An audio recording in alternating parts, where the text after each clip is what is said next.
En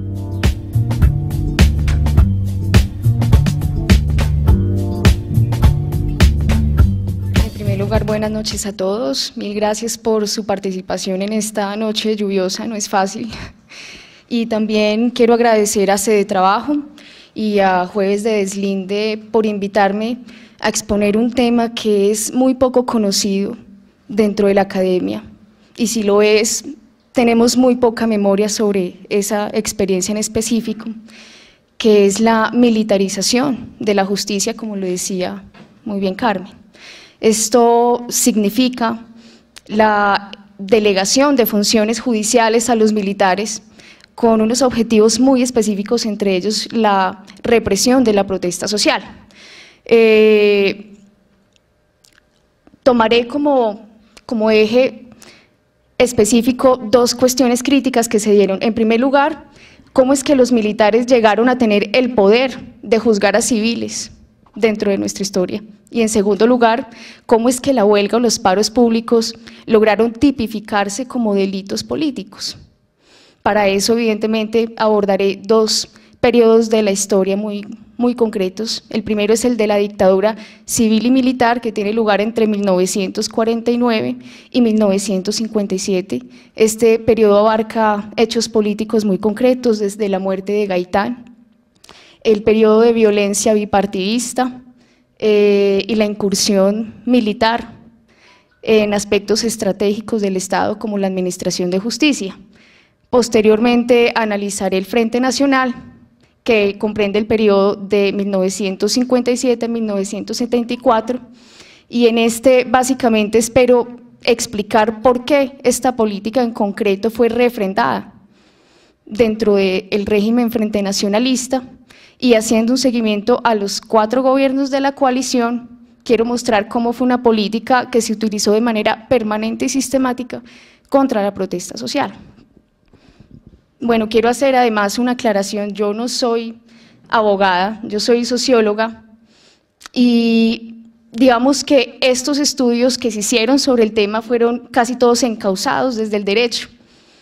Nunca nadie explicó las motivaciones políticas que estuvieron detrás de toda la institucionalidad que se armó detrás de la justicia penal militar. Entonces, esta conferencia se va a concentrar sobre todo en las motivaciones políticas de las clases dirigentes durante esos periodos concretos de la historia. Bueno, para empezar quisiera explicar cómo estaba configurada la justicia penal militar dentro de la Constitución de 1886. La justicia penal militar era una jurisdicción especializada con unas finalidades muy específicas. En esencia, tenía como objetivo preservar la misión de las Fuerzas Armadas, garantizar la disciplina de cada uno de los agentes militares. Por lo tanto, para poder ser juzgado por justicia penal militar se requerían 3 criterios básicos. En primer lugar, ser militar, ser agente militar. En segundo lugar, estar en servicio activo. Y en tercer lugar, que la comisión de los delitos tuvieran lugar en el desarrollo del servicio militar. Por lo tanto, un civil no podía ser juzgado por justicia penal militar, evidentemente. Sin embargo, este fue más que todo un ideal normativo, porque entre el periodo crítico que vamos a abordar sucedieron hechos de violencia, hechos de crisis institucional y política que hicieron que la justicia penal militar se distorsionara de manera grave. Quisiera entrar a explicar algunos antecedentes importantes que hay que tener en cuenta. En 1945, cuando López Pumarejo renuncia a la presidencia, Alberto Lleras Camargo la asume como presidente encargado y comienza a desarrollarse toda una política antisindical que hace que las masas populares y del movimiento obrero comiencen a ser cada vez más canalizadas por el sector gaitanista del Partido Liberal.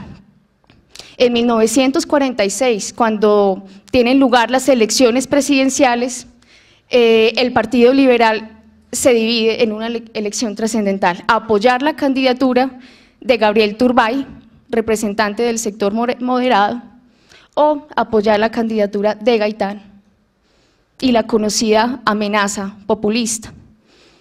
Esto tiene como consecuencia la división del sufragio liberal y por ende Mariano Ospina termina siendo el presidente de Colombia en cabeza del Partido Conservador. Sin embargo, esto no derivó en el control de las principales corporaciones de representación pública. El Partido Liberal logró mayorías electorales en el Congreso de la República, en las asambleas departamentales y en los consejos municipales a nivel nacional. Es así como comienza, digamos, una política oficial de represión del Partido Conservador, de aniquilación de las bases electorales del Partido Liberal. Se pueden distinguir tres respuestas para ese entonces por parte del Partido Liberal. Bueno, es importante recalcar que a partir del 9 de abril de 1948, después de que es asesinado Gaitán, la relación entre ambos partidos llega a un punto de no retorno. Todos los ministros de filiación liberal renuncian al gabinete y por ende, digamos que se definen tres estrategias. En primer lugar, el Partido Liberal se abstiene de participar en las elecciones presidenciales de 1950 e intenta aplazarlas para evitar la inminente elección de Laureano Gómez como presidente. En segundo lugar, promueven la organización de guerrillas en alianza con fuerzas comunistas. Y en tercer lugar, utilizan el Congreso como una plataforma de confrontación, como una plataforma de oposición al gobierno conservador. Esto se pudo ver incluso antes del Bogotazo, cuando Gaitán desarrolló varios debates contra el gobierno ospinista. Uno de ellos fue por la infiltración de armas y de gases provenientes de bases militares estadounidenses en Panamá, armas que fueron entregadas a la Policía Nacional para precisamente aniquilar las bases del Partido Liberal. En 1949, ya después del Bogotazo, los liberales desde el Congreso armaron una comisión de juzgamiento contra Mariano Ospina. Este hecho tuvo una repercusión y una reacción concreta del gobierno y fue la imposición del estado de sitio el 9 de noviembre de 1949 y el bloqueo del funcionamiento de las principales corporaciones de representación pública. En concreto, a través de un decreto se clausuró el Congreso de la República, también las asambleas departamentales y los consejos municipales, y a través de otro decreto se suspendió el artículo 50 del Código Judicial. Digamos que este artículo tenía como objetivo o se dedicaba, o digamos que permitía que los magistrados desarrollaran las sentencias sobre la inexequibilidad de la legislación de estado de sitio con mayoría absoluta. Cuando se suspendió este artículo, los magistrados tenían o requerían las 3/4 partes de los votos para poder hacer control constitucional a toda la legislación de emergencia que empezó a partir de ese estado de sitio. Por lo tanto, lo que se intentó hacer fue obstaculizar el control constitucional. Todo este proceso derivó en una crisis de la justicia y además en un discurso contra la justicia, que es importante tener en cuenta. Por esta época la justicia sufría de problemas de corrupción, de problemas de lentitud, de ineficacia, pero esta no era la principal preocupación del gobierno conservador. La principal preocupación era la cooptación política, la aparente cooptación política del sistema judicial por parte del Partido Liberal, y voy a explicar por qué. A raíz de una reforma desarrollada en 1910, los magistrados de la Corte Constitucional eran elegidos por el Congreso de la República de ternas presentadas por el Poder Ejecutivo. De la Corte Suprema de Justicia, está bien la aclaración. A su vez, los magistrados de la Corte Suprema de Justicia elegían a los magistrados de cada distrito judicial y estos, a su vez, elegían a los jueces de la República.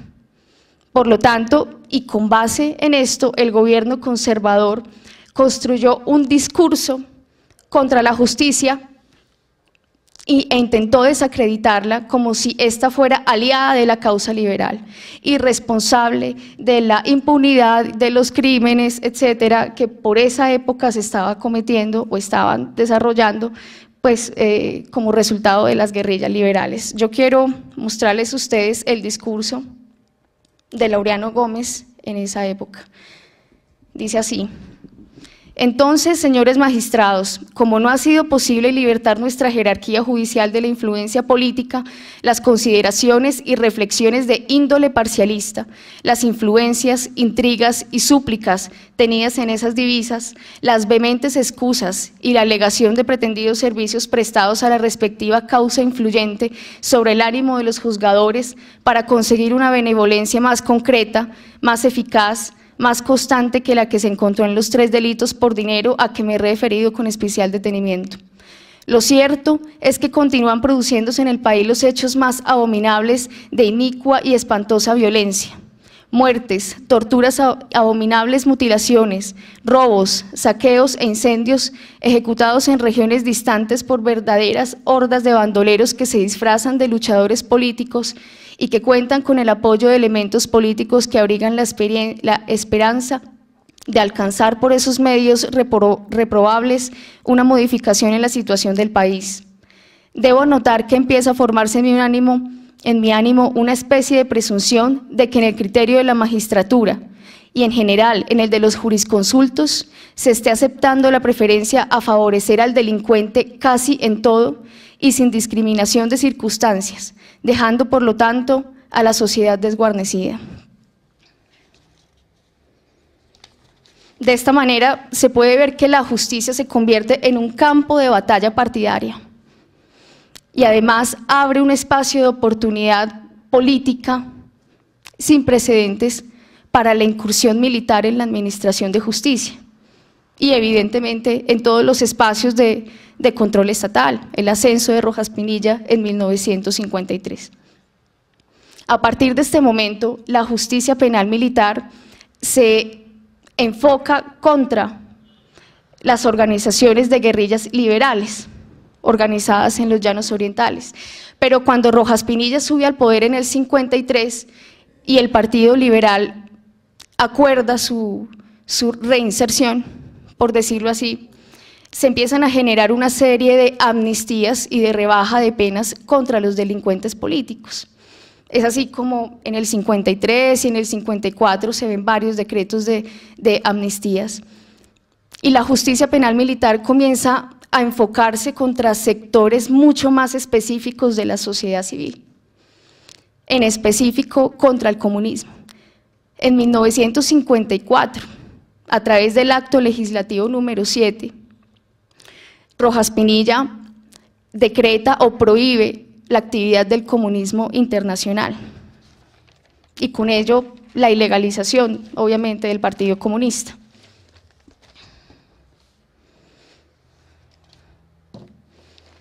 Se penalizan varias actividades, por ejemplo, aparecer en los registros del partido, colaborar con cuotas económicas, publicar artículos, hacer propaganda. Para todo este tipo de delitos se designaron los consejos verbales de guerra como los mecanismos de enjuiciamiento como tal.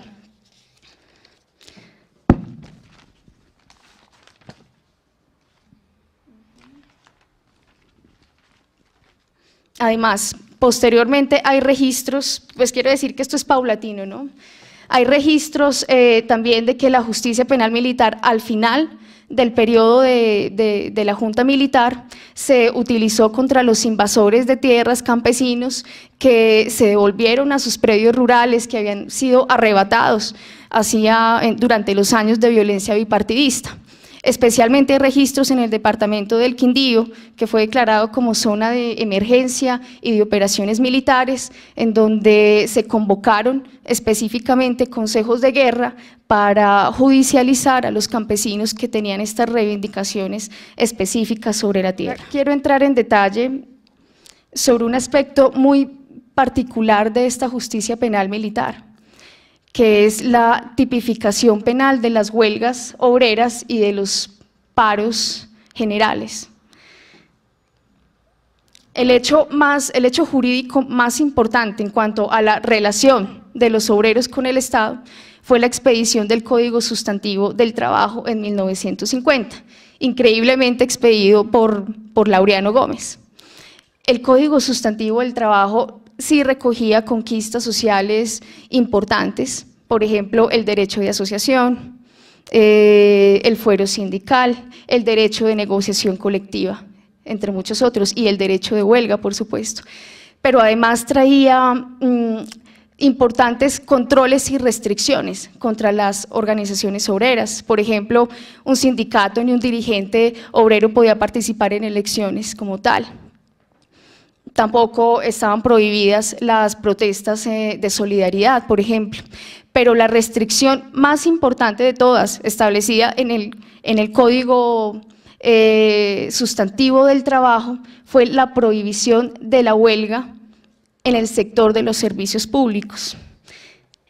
El gran problema de esta prohibición era precisamente la categorización o la definición de esa categoría, que era bastante amplia. Quiero que ustedes la conozcan acá. Dice, ¿qué se entiende por servicios públicos? Para este efecto se considera como servicio público toda actividad organizada que tienda a satisfacer necesidades de interés general en forma regular y continua, de acuerdo con un régimen jurídico especial, bien que se realice por el Estado directa o indirectamente o por personas privadas. Constituyen, por lo tanto, servicio público, entre otras, las siguientes actividades. A. Las que se presten en cualquiera de las ramas del poder público. B. Las empresas de transportes, de tierra, de agua, de aire, el acueducto, la energía eléctrica, las telecomunicaciones. C. Las de los establecimientos sanitarios de toda clase. D. Las de establecimientos de asistencia social, de caridad, de beneficencia, las plantas de leche, las plazas de mercado, los mataderos, todos los organismos de distribución de estos establecimientos, todos los servicios de higiene y aseo, la explotación, elaboración y distribución de sal, la explotación, refinación y transporte y distribución de petróleos y sus derivados, y en especial cualesquiera otras que a juicio del gobierno interesen a la seguridad, sanidad y enseñanza, y a la vida económica social del pueblo. El gobierno decidirá acerca de la calidad de servicio público de las actividades de que trata este ordinal, previo concepto que solicite el Consejo de Estado. Como ustedes pueden ver, abarcaba todo.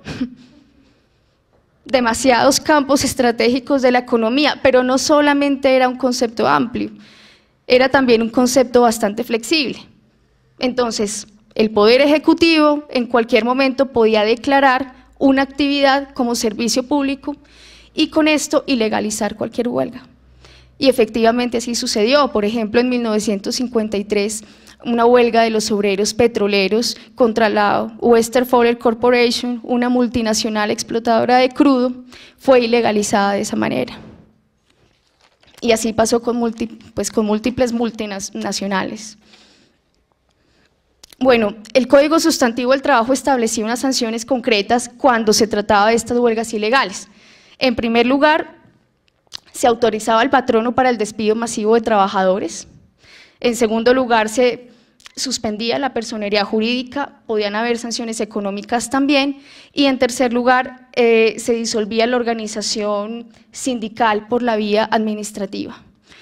Con base a todo este desarrollo y a todas estas restricciones, el Código de Justicia Penal Militar de Laureano manipuló la legislación para que la huelga en los servicios públicos fuera catalogada como delito político, en especial como delito de sedición.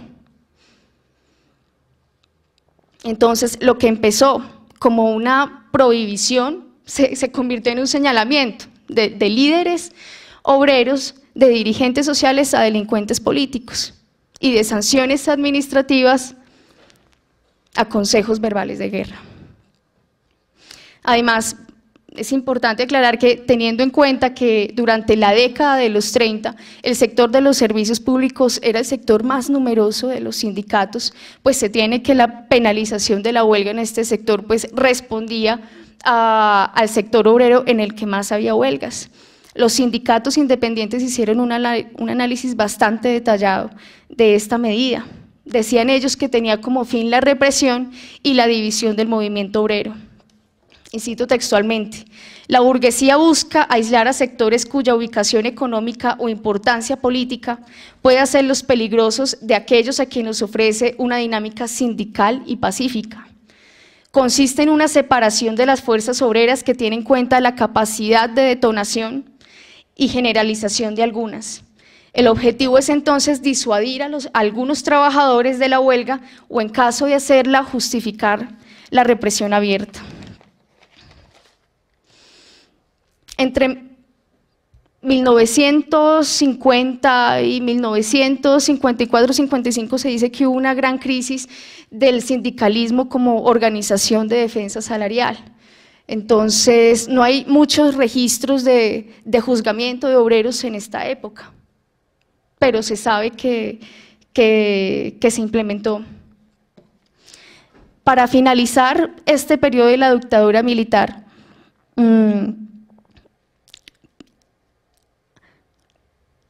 hay que explicar cómo 9 días antes de que se instaurara el Frente Nacional, ustedes pues saben que el Frente Nacional fue pues el acuerdo de paridad burocrática y de alternabilidad del Partido Conservador y del Partido Liberal en el poder durante 16 años. Antes de que la Junta Militar instaurara el Frente Nacional, se expidió un nuevo Código de Justicia Penal Militar con un exceso adicional al que ya les he comentado. Este exceso se basó en mantener, obviamente, la penalización de los delitos políticos por parte de la justicia penal militar, mantener también la penalización de la huelga y los paros públicos como delitos políticos, pero además, en estado de sitio, la justicia penal militar podía conocer de cualquier delito de orden público atinente a la justicia ordinaria cuando se declarara el estado de sitio. Esto quería decir prácticamente la subordinación de la justicia ordinaria a la justicia castrense en materia de orden público. Además, los consejos de guerra verbales destinados para judicializar este tipo de delitos no fueron una elección fortuita, sin duda eran un sistema anunciado de condena, abolía cualquier posibilidad de defensa del sindicado. Yo quiero contarles algunas de las características de los consejos de guerra verbales. Por ejemplo, se podían iniciar sin una investigación previa, por pura sospecha. La composición del consejo de guerra era netamente militar. El abogado del sindicato en esa época tenía que ser militar. Había derecho a tener un abogado civil, pero este abogado no tenía ni voz ni voto. O sea, no había defensa, no había parte civil. Muchos juicios se hacían de manera colectiva, no de manera individualizada, entonces podían coger a todo un sindicato, a 10 personas y juzgarlos por un solo delito de una sola vez. El procedimiento era bastante expedito, era por lo general verbal, tenía pocos registros escritos. A lo mucho quedaba un acta con algunas intervenciones muy sumarias, pero en general no había una prueba de lo que había sucedido. En un sistema que se mantuvo casi con esas características hasta 1973, una reforma que posteriormente voy a comentar. Entonces, con este nuevo Código de Justicia Penal Militar, los militares se crearon una ventaja de poder político con miras al nuevo régimen del Frente Nacional, no solo para reprimir ni para hacer frente a la lucha antisubversiva, sino también para contener a la protesta social. Bueno, quisiera pasar ahora a hablar sobre, abordar concretamente el periodo del Frente Nacional. Y habría que decir, a manera introductoria, que el Frente Nacional en su época fue una promesa democrática para algunos sectores de la sociedad civil. Evidentemente, después de una dictadura de 9 años, habían bastantes expectativas políticas, en medio de una crisis económica, caracterizada por la devaluación de la moneda, por el crecimiento de la población en las áreas, las principales ciudades, por el crecimiento del desempleo. Sin embargo, fue un periodo de altas expectativas políticas. El Frente Nacional entra con 2 retos fundamentales. El primero, reconstruir sus instituciones. Y el segundo, gobernar sin estado de sitio. Ninguno de estos retos en el escenario institucional se cumplió a cabalidad. Y quiero con esto concentrarme en el tema de la reconstrucción institucional durante el Frente Nacional. Durante la clausura del Congreso, que duró cerca de 9 años, fueron 9 años en donde no funcionaron las cámaras legislativas. El Poder Ejecutivo dictó miles, literalmente miles de decretos en todos los órdenes de la vida nacional, en materia económica, en materia tributaria, en materia social, en materia de seguridad.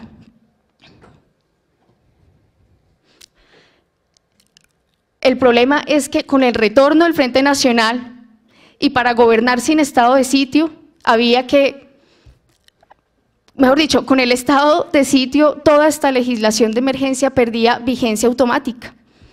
Pero resulta que durante 9 años se gobernó con casi 9.000 decretos. Si estos perdían vigencia automática, el Estado era imposible que funcionara con normas de la década del 30 y del 40. Les voy a mostrar la radiografía que hizo el Congreso de la República sobre este tema. Entre 1941 y 1949 se expidieron 979 leyes. Cuando comenzó la dictadura civil y militar, entre 1949 y 1957 se expidieron 7.875 normas de carácter general, 2.000 especiales en materia de orden público, que tuvieron que ver con el Ministerio de Guerra. Es decir, que tenemos un total de 9.875 normas o decretos expedidos a lo largo de toda la dictadura, con un promedio de 1.234 normas por año. Sentenció en esa época el Congreso lo siguiente: los nefastos años en que no funcionaron las cámaras legislativas, hubo actos de carácter legal, es decir, leyes en mayor abundancia y número, bastante mayor a todas las emanadas normalmente del Congreso en lo que va corrido del presente siglo. ¿Qué hizo el Congreso ante este problema? Primero, nombró una comisión interparlamentaria y le dio fuerza de ley a toda esta legislación durante un año. Y puso esta comisión interparlamentaria a que estudiara esas normas, revisara su ratificación o su derogatoria. Evidentemente esta comisión se conformó, pero ante la magnitud de la tarea, se prorrogó nuevamente la vigencia de toda esta legislación durante 2 años más. En 1961, el Congreso abandonó cualquier posibilidad de derogar esta normatividad y expidió la denominada Ley 141, con la cual incorporó toda la legislación de la dictadura civil y militar dentro del ordenamiento jurídico democrático. A toda le dio fuerza de ley, sin delimitaciones temporales. Estamos hablando de que el Frente Nacional validó y refrendó por completo las instituciones de la violencia y de la dictadura, entre ellas la justicia penal militar en los términos que les he venido explicando. Esta es la forma en la que este esperpento institucional logró tener una estabilidad y un espacio.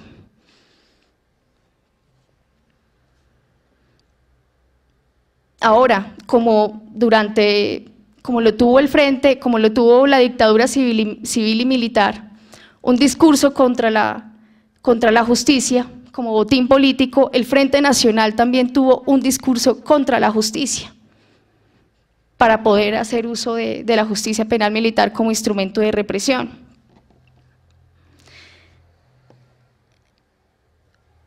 Sectores políticos defendieron el carácter expedito de los consejos verbales de guerra, apologizaron sus cualidades sumarias y dijeron que la justicia era demasiado lenta, demasiado ineficaz, que había una quiebra de la justicia durante el Frente Nacional, que ésta no podía hacer frente a los retos de orden público que se estaban presentando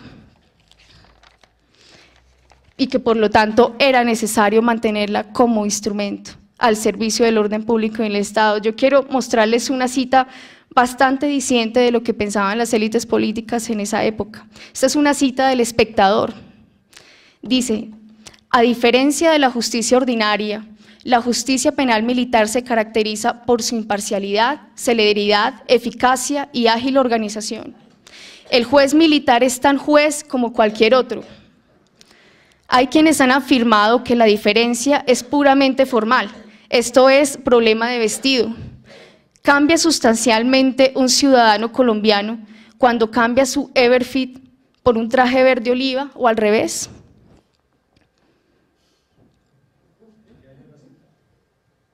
Esta es una cita del Espectador del 76, es una cita que hace una retrospectiva de lo que fue la justicia penal militar en el Frente Nacional, y evidentemente así fue. Los militares eran lo mismo que los jueces, y los militares ratificaron esa visión también.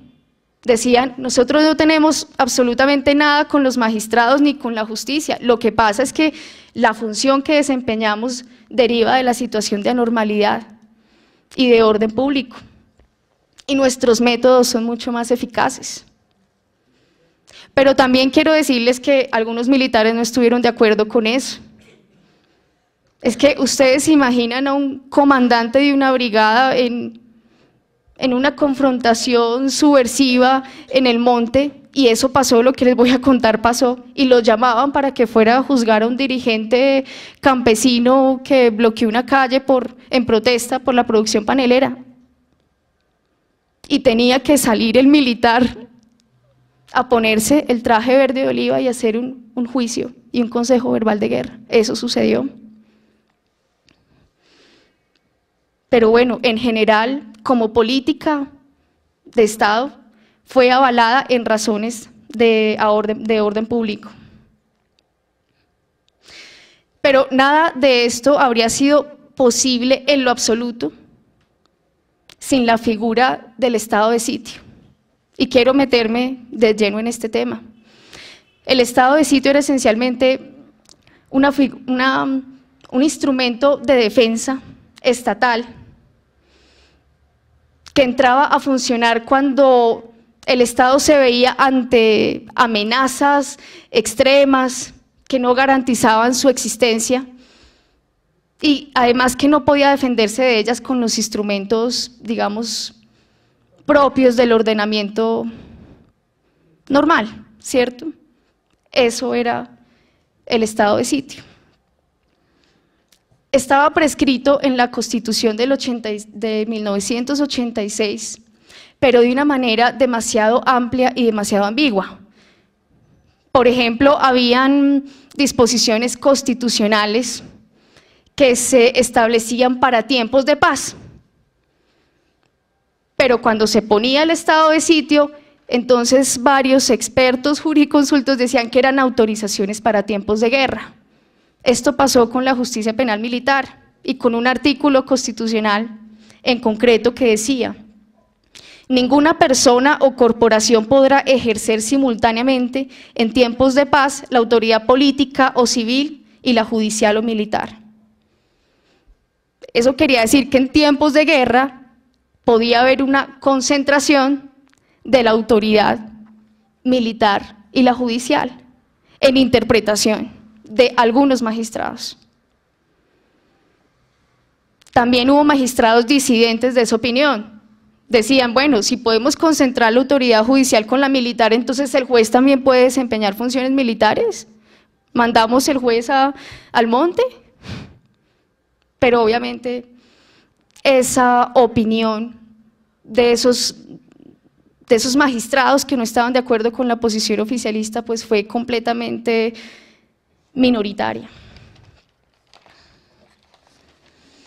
Sin embargo, este tema no es un tema de técnica jurídica, es un tema absolutamente político, porque cuando el Frente Nacional empieza a funcionar, lo primero que hace el Congreso es una reforma del estado de sitio. Quiero decirles que lo que permite que Mariano Ospina clausure el Congreso en 1949 y por 9 años fue el estado de sitio, que decía que el funcionamiento del Congreso era incompatible con el estado de conmoción interior. Entonces, el Congreso en el Frente Nacional dice, tenemos que reformar esto, no podemos dejar espacio para que esto se vuelva a repetir, pero tampoco podemos quitarle capacidades coercitivas a la institución presidencial y mucho menos en materia de orden público. Yo quiero decirles que este fue un debate que duró 2 años y que está documentado en 2 libros grandísimos que se encuentran en la biblioteca Luis Ángel Arango, 2 años. Y finalmente salió la reforma del estado de sitio. El resultado de esa reforma fue, pues primero, que se prohibió la clausura de cualquier rama del poder público cuando se dictara estado de sitio. Segundo, se establecieron mecanismos para que el Congreso y la Corte Suprema de Justicia concurrieran o tuvieran un ejercicio mucho más fuerte de control sobre el estado de sitio, sobre la normatividad que con base en él se emanara del Poder Ejecutivo. Pero esto tuvo una contraprestación, y es que las capacidades o, digamos, los poderes presidenciales no fueron limitados, por el contrario fueron ampliados. Antes de esta reforma, el presidente tenía facultades legales, se entendía como facultades para suspender leyes. Después de la reforma del estado de sitio, se le dieron facultades constitucionales. O sea que tenía la capacidad, en teoría, de suspender disposiciones de la Constitución. Fue, a resumidas cuentas, una ampliación del estado de sitio. Y fue consecuencia del temor, tanto del Partido Liberal como del Partido Conservador, de que se desatara una situación revolucionaria y de que no se tuvieran las herramientas coercitivas lo suficientemente contundentes para controlarla, y esto aparece ahí. Con esto quiero concentrarme en un tercer elemento, y es que el Frente Nacional es caracterizado por el auge de los movimientos sociales. Y en todo esto tiene significado el miedo, pues, de las élites, ¿no? Se justifica el miedo de las élites al estallido de una situación revolucionaria.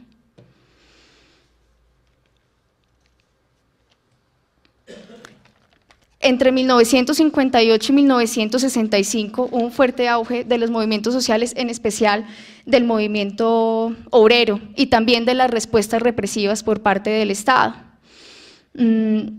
Hay algunos especialistas que han tratado de hacer una cuantificación sobre ese tema. Han dicho que durante el Frente Nacional se hacía una protesta cada 2 días, entre las cuales sobresalían los paros y las huelgas, que llegaron a contabilizar el 36% del total de las huelgas, o del total de las protestas. La organización obrera creció en un tiempo relativamente corto. Entre 1957 y 1965 el volumen de personas sindicalizadas pasó de 100.000 a 700.000. y el porcentaje de afiliados a sindicatos pasó del 5,5% al 15,5% en 1965, o sea que hay un estallido de las protestas, pero también un aumento significativo en el nivel de organización de las masas. Entonces, entre 1958 y 1965 destacan las huelgas, sobre todo en el sector de la construcción y del petróleo. Uno de los hitos, digamos, más recordados por su triste desenlace, además, fue la huelga de Cementos El Cairo. No sé si la recuerdan, fue la famosa masacre de Santa Bárbara, el 23 de febrero de 1966. Unos obreros que protestaban fueron acribillados por el ejército.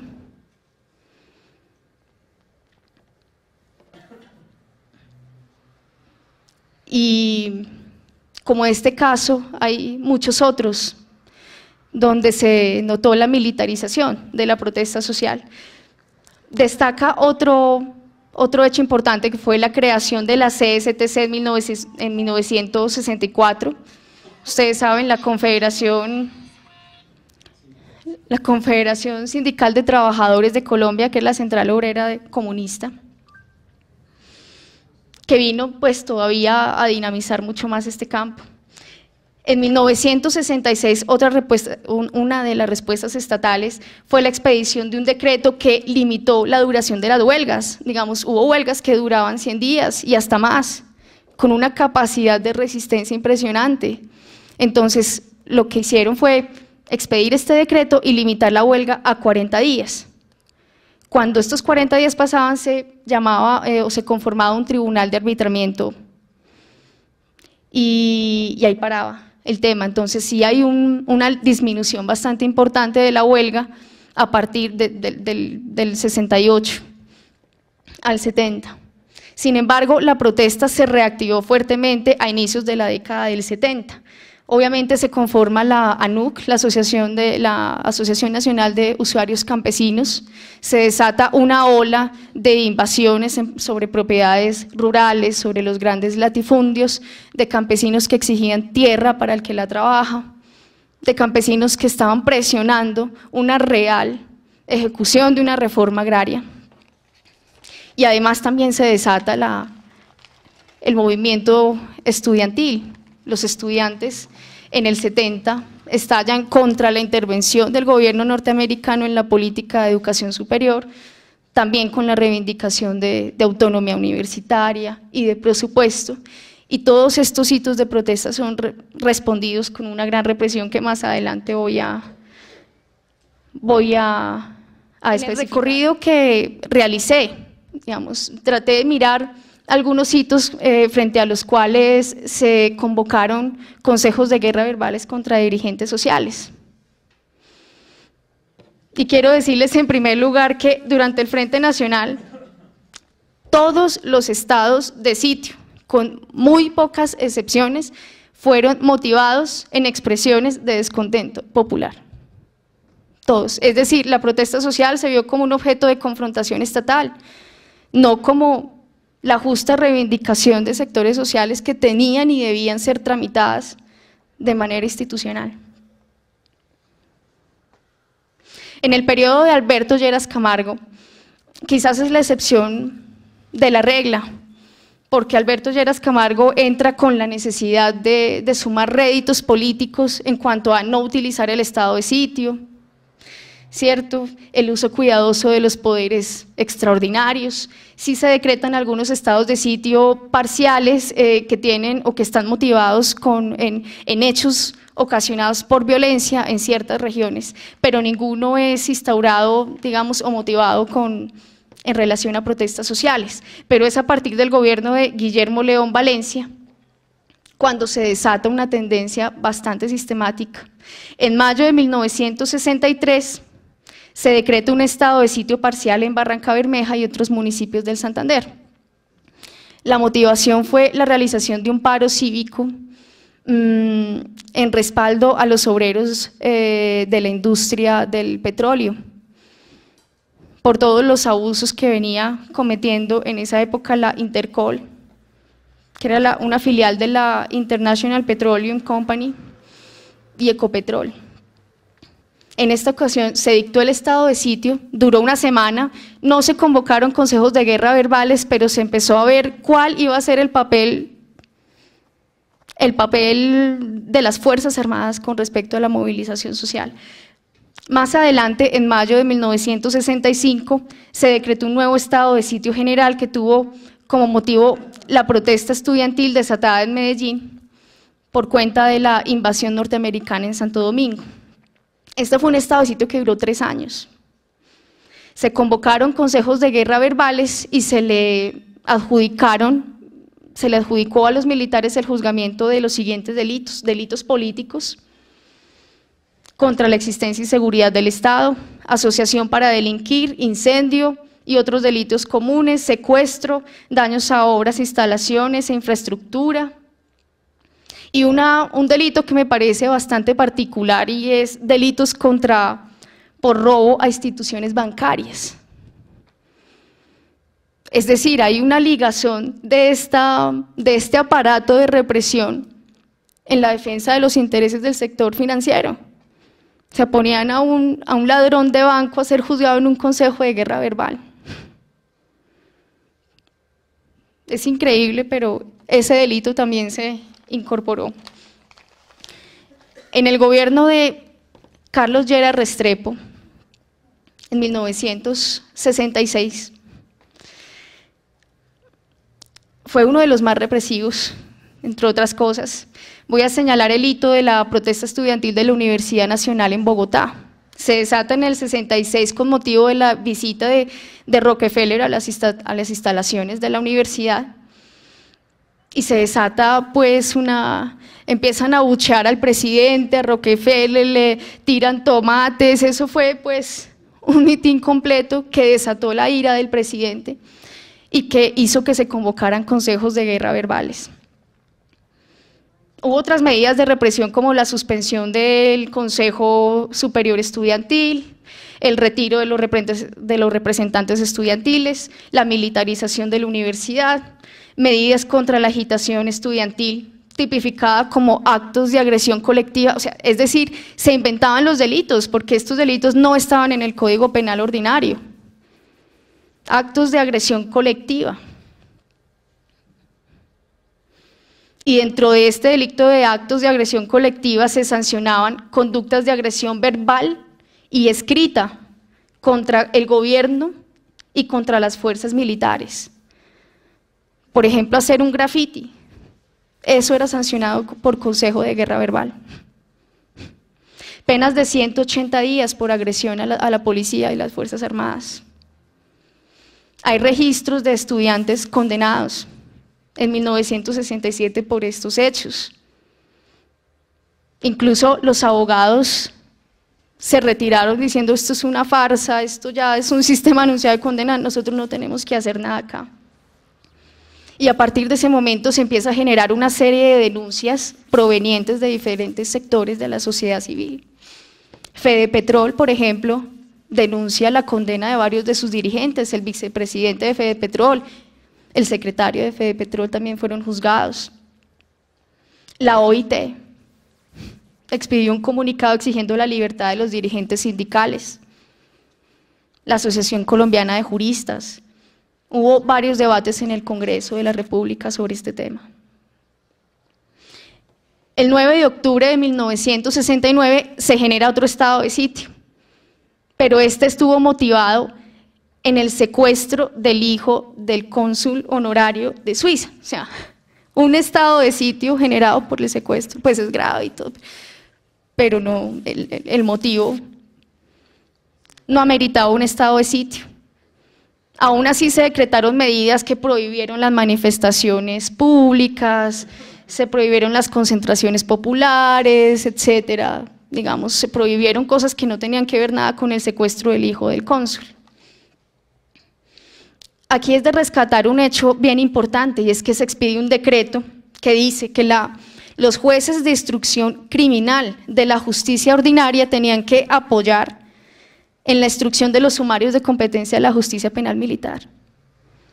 Es decir, la justicia penal militar no daba abasto. Tuvieron que llamar a jueces de la jurisdicción ordinaria para que fueran los colaboradores de los investigadores militares. Y se suponía que era una justicia ágil, era una justicia eficaz, ¿cierto? Todo ese discurso que se había montado en esa época. Este estado de sitio se extendió a todo el territorio nacional posteriormente, cuando tras las elecciones presidenciales de 1970 las gana Misael Pastrana y se desata un movimiento popular incentivado por la NAPO, por Rojas Pinilla. Se convocan consejos de guerra verbales para juzgar delincuentes políticos, delitos como la instigación para delinquir, la apología del delito. Las sanciones fueron elevadas sin tener en cuenta los límites máximos contemplados en el Código Penal Ordinario y se meten, por supuesto, delitos contra miembros de las Fuerzas Armadas y de la policía. El 21 de febrero de 1971, ya estando en el poder Misael Pastrana, se decreta un nuevo estado de sitio. Este estado de sitio es contra el movimiento estudiantil y contra la invasión, de las olas de invasión de los campesinos, específicamente agenciadas por la NUC. Decía en el decreto: los movimientos universitarios tienen la evidente intención de paralizar las actividades sociales. Y además, los invasores de predios rurales están afectando la ejecución de los programas de reforma agraria. Por eso es que imponemos el estado de sitio. Evidentemente, el movimiento estudiantil fue un movimiento sin precedentes en la historia de Colombia. Tuvo como epicentro la Universidad del Valle. Como ya les había dicho, se origina en rechazo a la intervención del gobierno norteamericano en la política de educación superior, pero posteriormente se generaliza a todas las universidades. Casi que Misael Pastrana termina cerrando 13 universidades, tanto públicas como privadas, alrededor de todo el país por esta razón. La intervención del ejército deja 15 muertos, 49 heridos en Cali. Incluso profesores de varias facultades fueron detenidos y juzgados por consejos de guerra verbales. Está el caso de un profesor de la Universidad Libre de Bogotá que se fue a dar una conferencia sobre justicia penal militar en la UIS y allá le cayeron. Pero sin duda el caso más emblemático de ese gobierno fue la huelga de los trabajadores de Ecopetrol. No sé si alguno la recordará acá. El 5 de agosto de 1971 estalló una huelga promovida por la USO,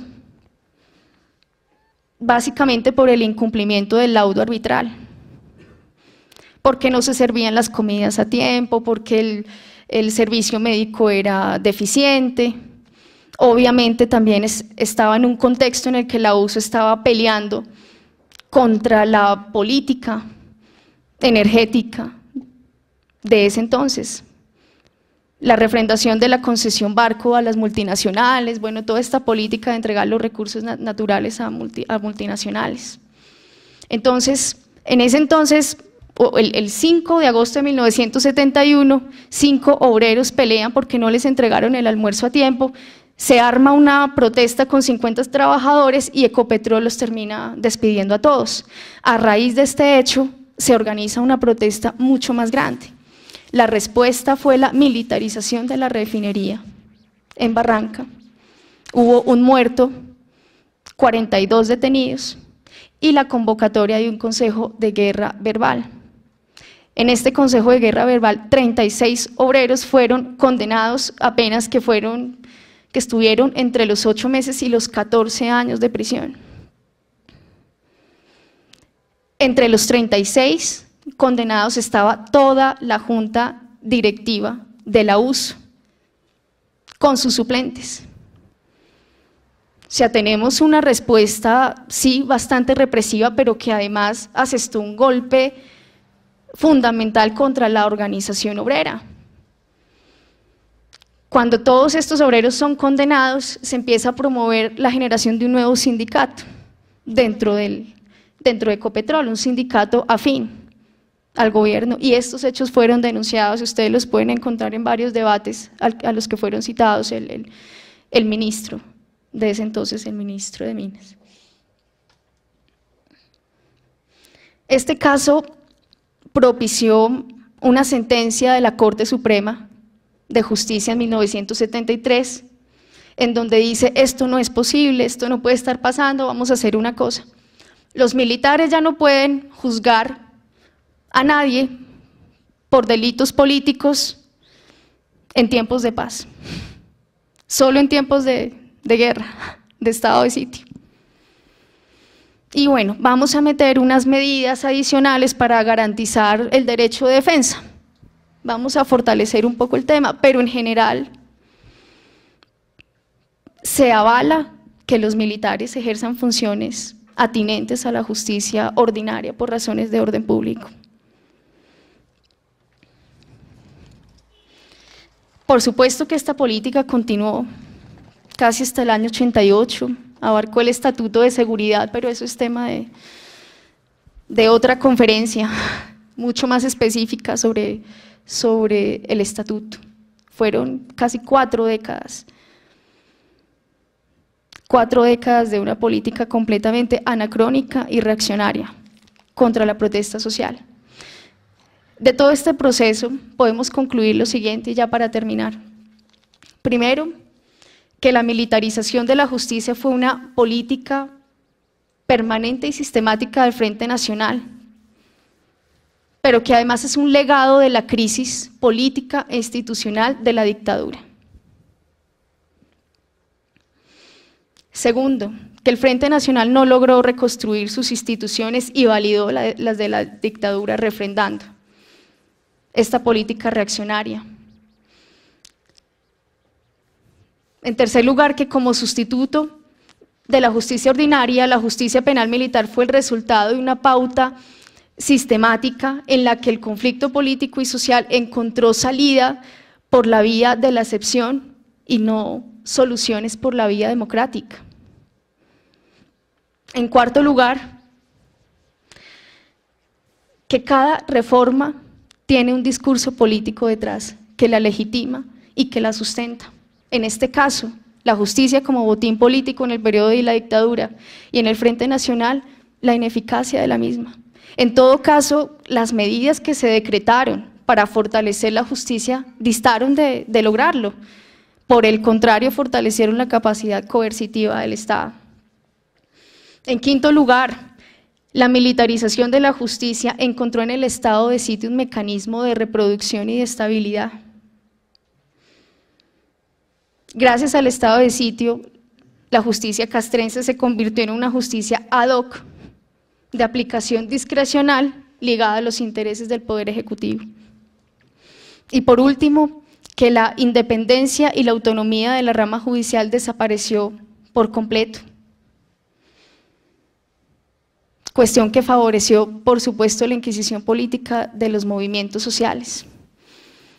Y esta es la reflexión final. Yo no voy a tocar los temas de la actual reforma a la justicia que está cursando en el Congreso, pero cuando uno mira las experiencias del pasado se da cuenta que sin independencia no hay posibilidad de tener una justicia y un acceso a la justicia. Esa es la enseñanza de esta experiencia. Esa reforma que está cursando en el Congreso no parece coadyuvar a su fortalecimiento, por el contrario, bueno, no será el caso en el que se le entregue la justicia a los militares, pero se le va a entregar a agentes privados. Y esto va a redundar en dificultades de acceso a la justicia. Y además, si ustedes lo combinan con la ampliación del fuero militar y lo que se está discutiendo ahora, es casi como si estuviéramos perdiendo terreno, un terreno que nos ha costado décadas, porque este proceso del que hemos hablado hoy ha tenido un impacto que hoy en día es irrecuperable. Es un tiempo que no vamos a recuperar jamás y que no va a volver. Estamos frente a un hito, no igual, pero muy parecido, en el que se puede perder mucho más la independencia de la justicia. Lo dejo para la reflexión. Eso es todo, muchas gracias.